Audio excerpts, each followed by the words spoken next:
Welcome back to the Speaking and Communicating podcast. I am your host, Roberta Ndlela. If you are looking to improve your communication skills, both professionally and personally, this is the podcast you should be tuning into. Communication and soft skills are crucial for your career growth and leadership development. And by the end of this episode, please log on to Apple and Spotify and leave us a rating and a review. Now, let's get communicating with our guest today, joining us from Florida. His name is Roy Reid. He's an author and he helps leaders improve their relationships so that they improve their results. He is a specialist on trust and how transformative it is for your results. And before I go any further, please help me welcome him to the show. Hi, Roy. Well, hello. How are you today? I'm doing fantastic. How are you? I'm doing great. I'm doing great. I'm really happy to be here. Thanks for having me. Thank you for joining us. Welcome. Please introduce yourself to our listeners.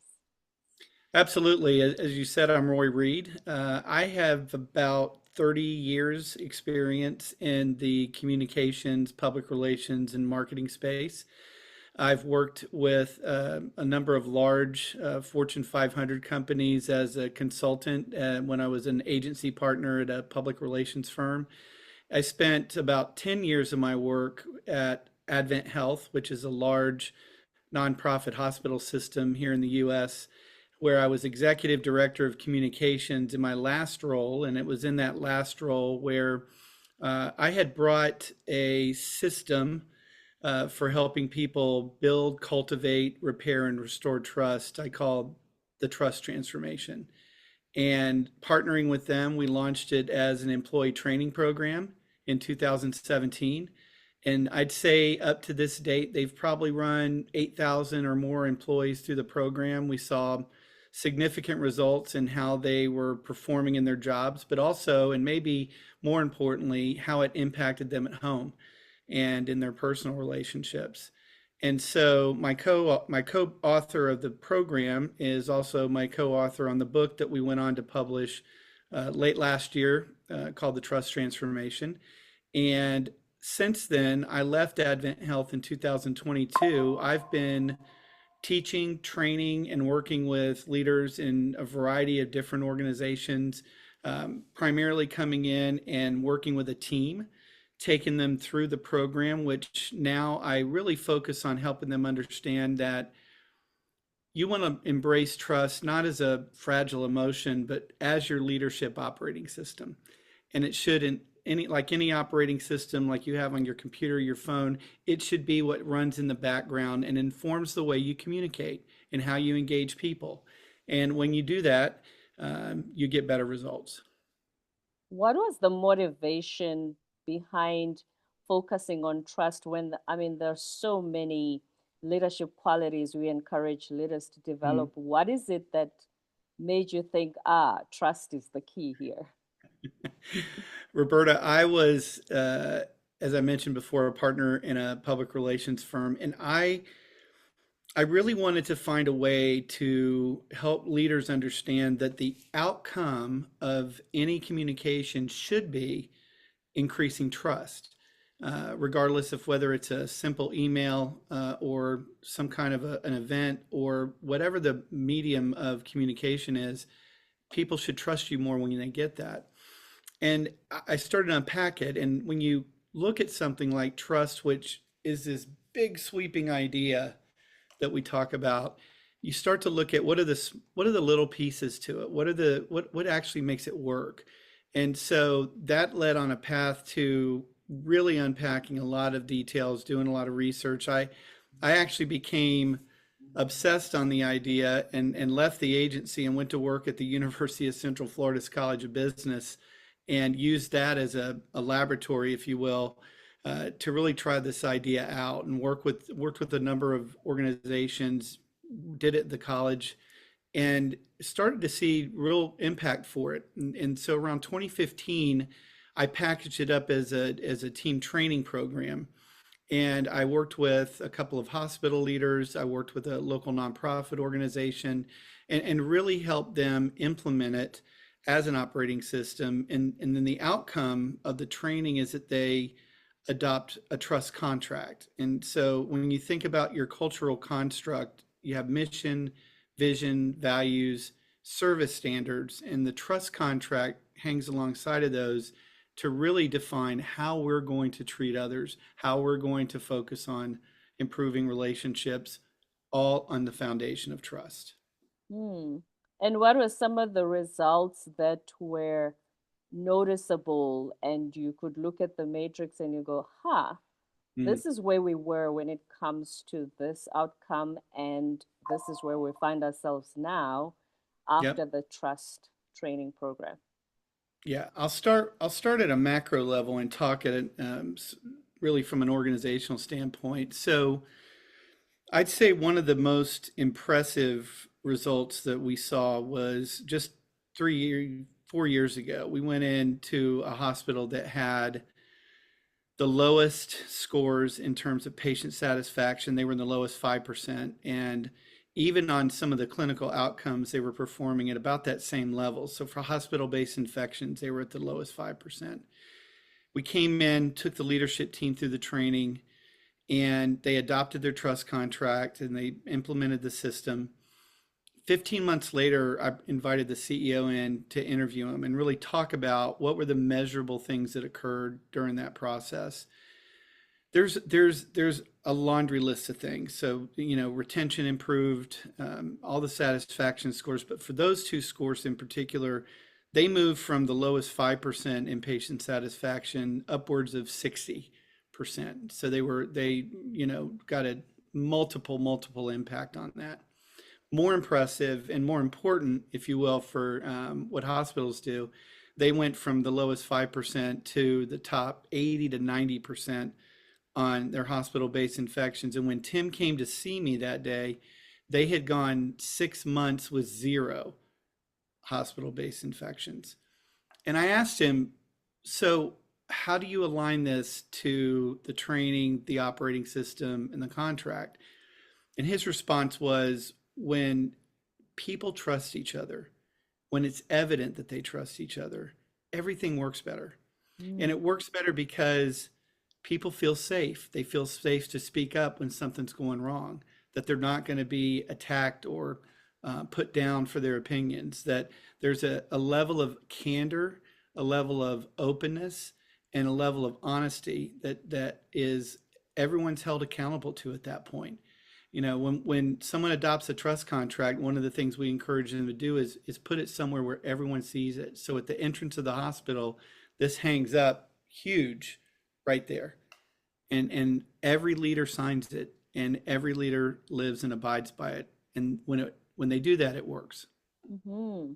When you talk about the environment being safe and everyone being able to express their Mm, views or how they think things could improve, we started working in the 90s where you only listen to your boss because you think only your boss knows what's going on. But now when we talk about leadership, it can even go from the bottom up. mm. Have you found that through this program you have what we call subordinates being more open or displaying leadership qualities because now they feel safe enough to express whether it's their creativity, innovative ideas, whatnot? Yeah, that's a great question. Absolutely. And probably the best example, a year ago, I went into a hospital that had gone through a really rough transition between owners. So it started under one ownership, then it was under a partnership with two groups, and then there was a not a really good parting of the ways between the two, and now one of them was going to be left in charge, and that previous group left a wake of really bad experiences for people, and it scarred the culture. And so we went in there and spent a week working with 130 of their leaders, going through the program in different groups. And a year later, talking with the CEO, all of that flipped. And to your point, it empowered people to be able to speak up, and it created a new sense of belonging and inclusion that people had, because when you define how you're going to treat people at the granular level that we do with a trust contract, you create two things. There's an aspirational aspect to this that says this is what we're going to live up to, this is what we expect. But then there's accountability as well, because when you go to your boss to complain about somebody, the first thing they're going to do is pull the contract out and say, have you followed all of these in your pursuit of trying to resolve the situation? And now the onus is back on that person to take the initiative, which is a big part of the training, is the understanding that you work to control the things that you do, and take the initiative and be intentional about that. And then you set the expectation for how others should then treat you. Hmm. That's a great one because, when we talk about leadership, we always say they still continue to do some of the work they used to do before being placed in the leadership position, but now they Mm, have to manage people as well, which means if there's conflict, we must bring it to your desk. If something is that's going on, right. we keep. So you have this additional layer of responsibilities. So if there's accountability due to the trust contract, it really helps to not have this, oh, at the leader's desk, everything just piles up. That's right. And I'll give you a really good example. One of the CEOs that I worked with had this great policy that she implemented once they adopted the contract. And it was something like this, that if a new director came into the leadership ranks, it was then the responsibility of two other peers to bring them that contract. So they might invite them to lunch, talk about the expectations, go through the contract with them, talk about it. And then the three of them at that lunch would sign it together. Mm, And then the additional signature would be added to the master document that actually hung over their HR department. So anyone that walked into HR, that was the first thing that they saw. And and what she'll tell you is that that put the onus on the team to own it. So it wasn't the CEO that took this person to lunch and laid it out and sort of make it would have more felt like a mandate at that point. These were two peers, so it was a sort of a team building exercise just in that moment of teaching somebody what it does, and then all being accountable for it at the lunch. mm. Yeah, that's great camaraderie and a way to welcome a new team member. Now, if you have a client who approaches you, potential client, Mhm. and they say, Roy, these are the problems we have, these are the challenges we have, do they usually think trust is the issue Mm. when they approach you? That's a great question. I would say 50% of the time they recognize it.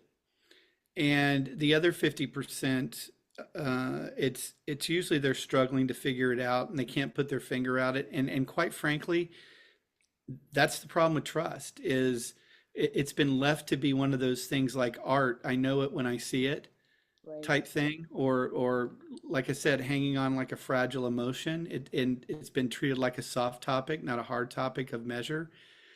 And when you unpack it as an operating system, when you can show them here are the pieces by which it should function and work, and utilize those pieces as tools to help you prescribe what the problem is very specifically and address that issue to make sure that it works.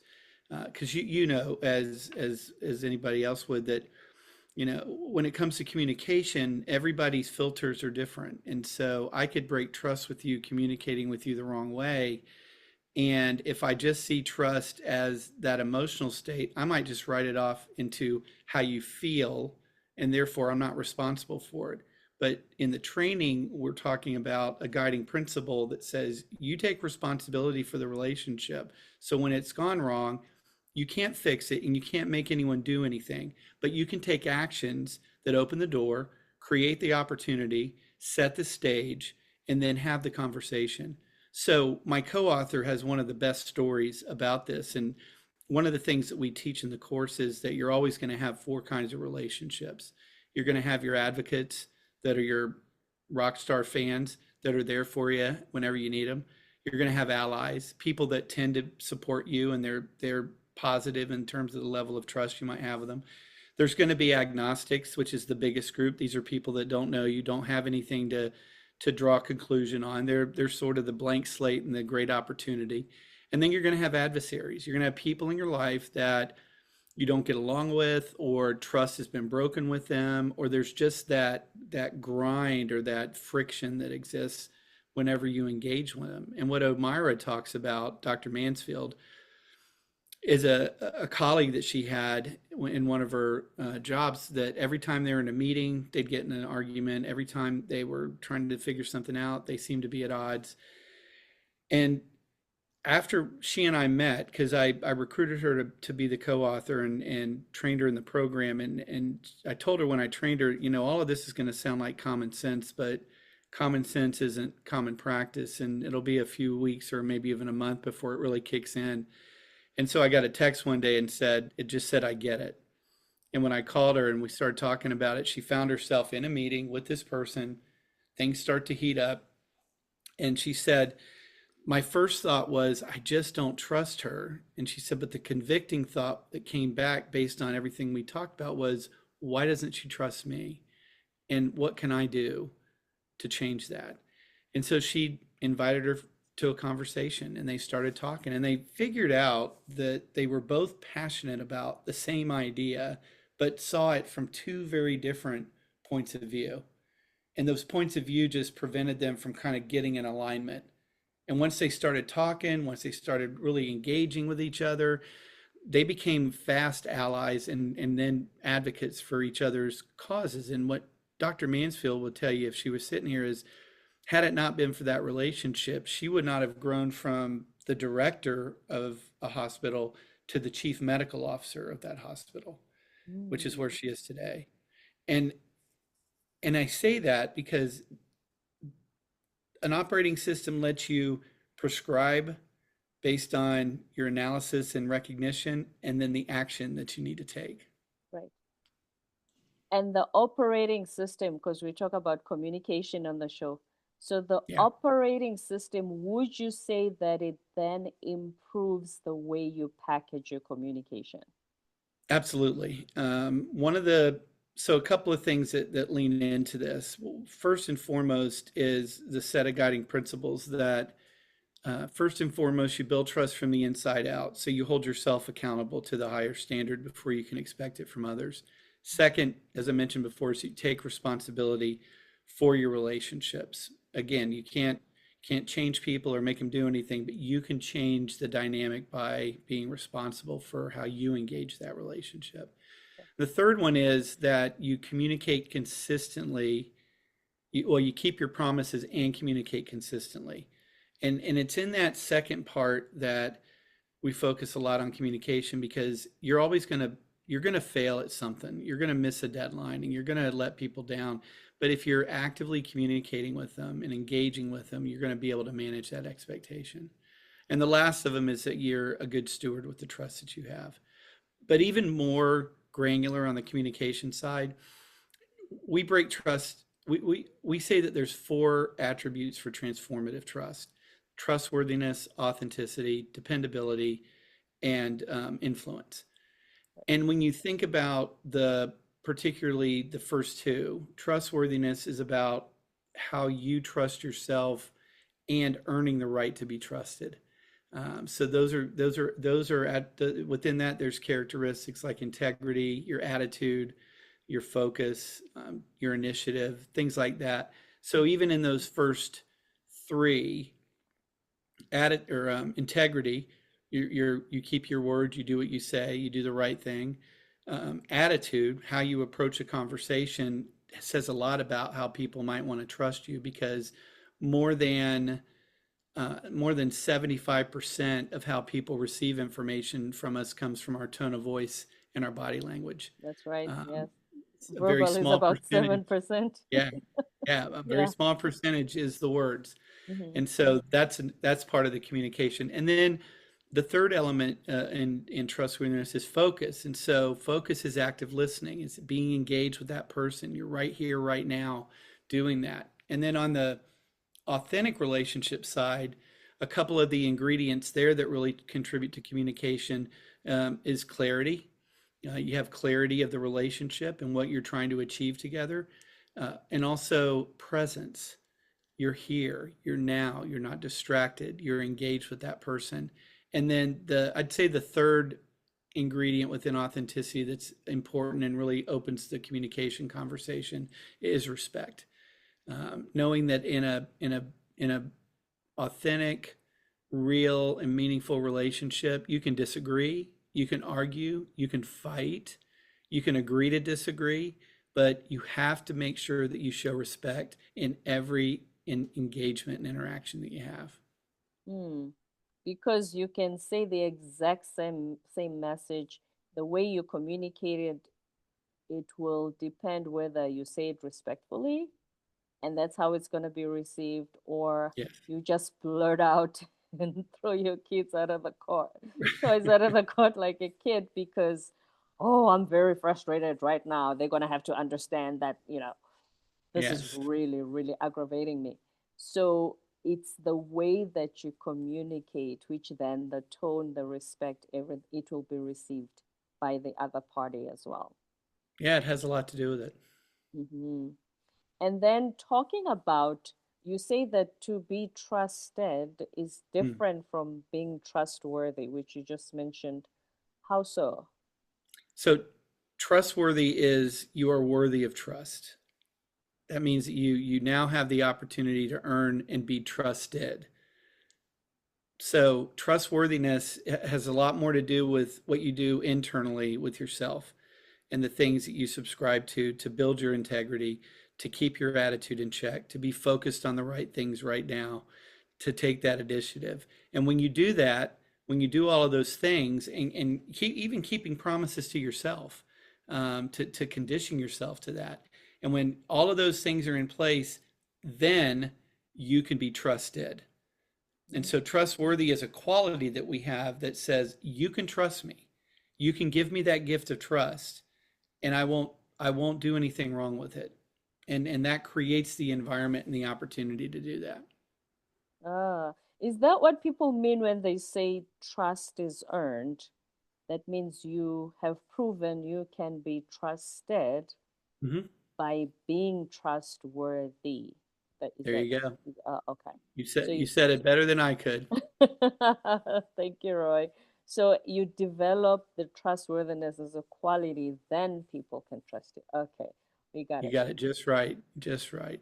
Thank you. And now And let's that talk again, about, I oh, go sorry. back. I go back. You hit on something that's important. We again, the word trust is thrown out, and just like trustworthy and trusted.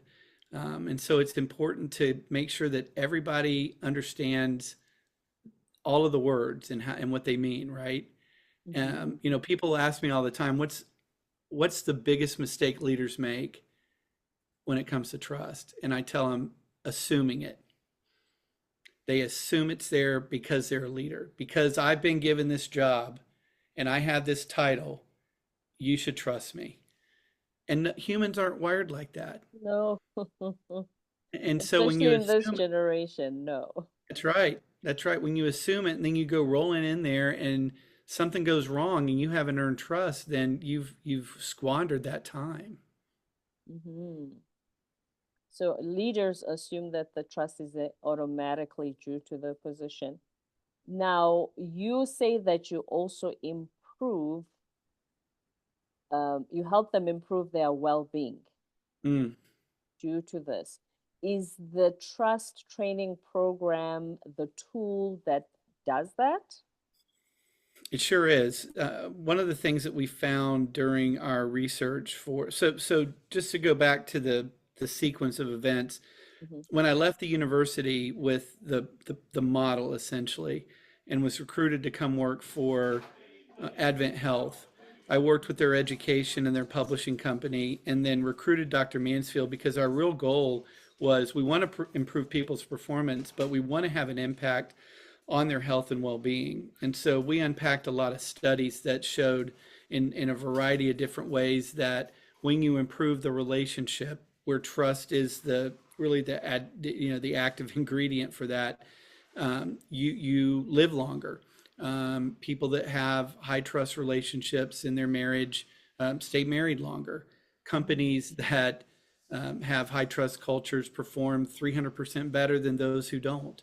And so there's been a lot of studies by Harvard, by universities and others that showed that when trust is there, the relationships are much stronger, health improves. Right.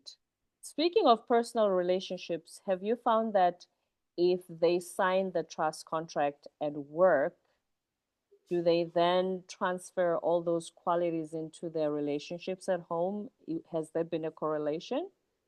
So I don't have anything on paper or research that indicates that. What I can tell you is anecdotal. And the best illustration I can give you is about about 2 years into the program, we decided that we needed to create an online version for hospital employees because too many people wanted to take it and there weren't enough seats in the class. This Right. is all before virtual training was a thing. And so we invited in probably 20, 25 of the people that went through the program. And when I talked to them, when I interviewed them, when I really unpacked it with them, not one of them started with how it helped them perform at work.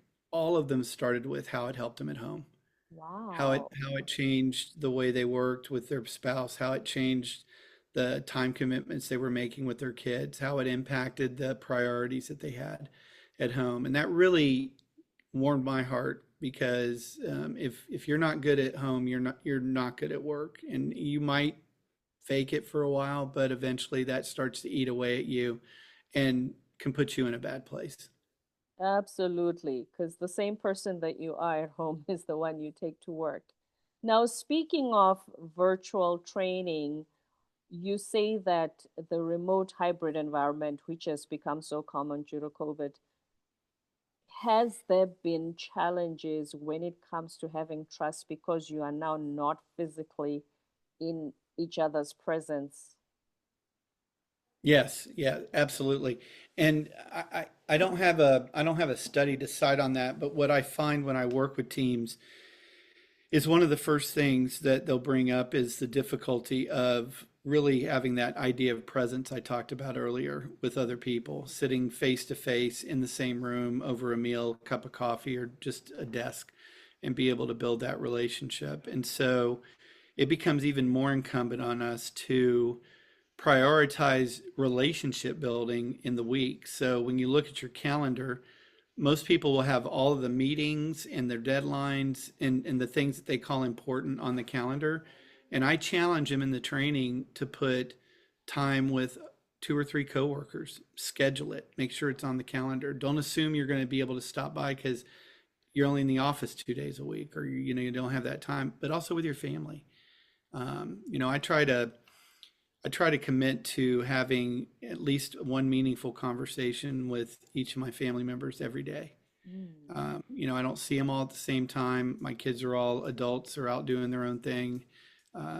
But trying to make that time, whether it's even a text message to just check in and make and try to get them on a call or otherwise. And another thing that I live by is the idea that we're not promised tomorrow. And so if you don't spend time building that, you may not have the next time. And so embrace it, engage it, and make that presence happen. Absolutely, both professionally and personally. And the thing about relationships, like you said earlier, that what's common sense is not so common. The thing about relationships is that the very thing that we want, the very outcome of having these wonderful relationships at home and at work, we know exactly what it is that we're looking for Mhm. and usually what it would take to get there. What is it that holds us back? Well, I'll say two things about that. And that is, you're absolutely right. We know what we want. Oftentimes, we assume that it's the same thing that others want, and it's not. They may want it differently, right? True. So I actually start the training with a story that talks about how all of us have gone through different experiences in life, experienced different trauma, experienced different events, challenges, and those define how we engage other people. And so when you put 25 people in a room, you have 25 different ideas about how I want to get engaged. And so part of that responsibility of owning the relationship, if you will, and taking that intent, being intentional about it, is trying to understand how you want to be talked to or communicated with. And there's a lot of tools too that with teams can look at, like a disc score and other things that might help frame that up. But in the end, it's up to me to communicate and talk to you and understand what your needs are in that communication process. And hopefully then I've opened it up for you to do the same with me. Because, and I'll tell you a story Okay. um, that I tell in the training. My wife and I have been married 35 years. We have four wonderful kids. So I have three sons and a daughter, and the daughter's my youngest. And when she was 5 years old, she turned our dining room into a bracelet factory. Lots of beads all over the floor, very dangerous on the bare feet. And so she had made me a bracelet and asked me if I'd wear it. And so I told her I would. Now it was Memorial Day weekend. So we had a church picnic and we had going to the movies and the mall and a bunch of other things. And I became officially what's known as show and tell. Mm. So she would show everybody the bracelet. She would tell them all about how she made it. And we had the best time. Tuesday morning comes around and I get up and I'm going to date myself here because I had to put a suit and tie on to go to work. Dress codes, all those things that another thing gone with the pandemic, right? Right. And so I put the bracelet on the dresser and went off to work. When I got home that night, she's still making bracelets. And Kim and I are making dinner, and she comes in the kitchen and she's got another bracelet. And I think to myself, I've only got so much arm for your cause. And she says to me, Daddy, if you didn't like the other bracelet, will you wear this one? So she had seen it on my dresser, Ooh. and in her 5-year-old mind, her only conclusion was, I don't have it on anymore because I don't like it. So I went back in the bedroom and I put it on and I wear it every day. So it's this little colored bead Wow. bracelet here. Since she She, was 5, you still have she's, it? she's 23 now. And so I wear it for two reasons. One, because I told her I would. And two, and what I hope everyone listening takes away from this conversation, it reminds me every day that every little thing that I say or do is either contributing to or taking away from the trust that people have in me. Mm. Everything. A passing comment for me might be the most important thing that somebody else hears that day. And so I've got to keep that in mind. I have to have both humility and empathy in my engagement with people and be intentional about everything that I'm saying and doing if I want the trust to be at its highest level. Intentional, especially with your communication, when you think of how much time we spend just saying things in passing, as you say, and That's saying, right. "Oh yeah, I'm fine," or "Oh, you look Right. great," but not don't even, as you said, be present and and pay That's attention to right. the person. Yes, and people can see that you're not sincere in your comment or whatever remarks you make if you Yep. just pass by and you don't even look them in the eye or something. Those are not deposits, those are withdrawals. So it's not even neutral that, oh, they That's just right. That's right. making small talk. Any last words of wisdom, Roy? Anything that I haven't asked you were hoping to share today regarding trust? You have done a fabulous job covering a lot today. And like I said, if everybody walks away from this lesson and understands that it's about the little things, it's about being humble enough to try and understand people, having the empathy to engage them in a meaningful way, and contributing to what they have so that you can set the stage for being a better communicator. I think we've done our job. Absolutely. Words of wisdom from Roy Reid, the author of The Trust Transformation, who helps executives with the transformational power of trust so they develop high performing and trust cultures. Thank you very much for being on our show today. You have taught us so much. We are really appreciative of your presence. Absolutely. Have a great day. You too. Thank you. Before you go, would you like our listeners to reach out to you and where? Absolutely. If they go to roywreid.com, ROYWREID.com, that's my website. There's ways to get in touch with me there, and I'd love to talk to them. Excellent stuff. RoyWReid.com. Thank you, Roy. Don't forget to subscribe, leave a rating and a review on Apple and Spotify, and stay tuned for more episodes to come.